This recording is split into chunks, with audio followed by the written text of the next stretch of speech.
How to add background music to Canva presentation. In this quick tutorial, I'll show you guys a step-by-step guide on how you can easily add music to Canva presentation. First thing we're going to do is go to canva.com on our web browser, hit enter. Now you can open any presentation from your projects, or if you have it saved anywhere, you could just open it on Canva. So I've got this presentation right here.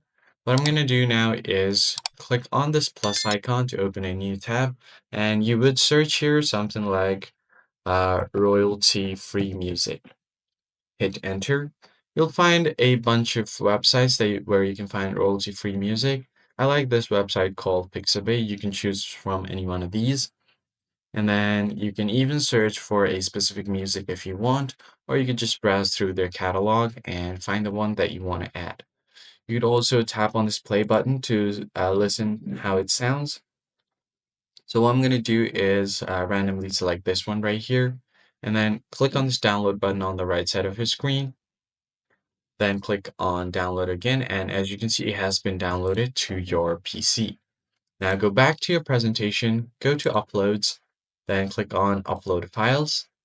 Now you're going to select the file that you've just downloaded, the MP3 music, and you are going to find it on the audio tab. So you have the images, video, and then the audio tab. Just wait for it to completely upload. Now you can just drag and drop it down here on the audio section.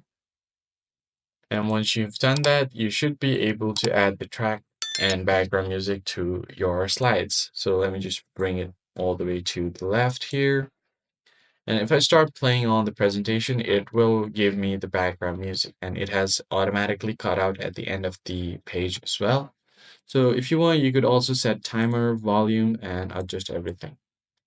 So right click on the music. If you want, you could also add the fade effect. Then you can duplicate the track or adjust, cut it out.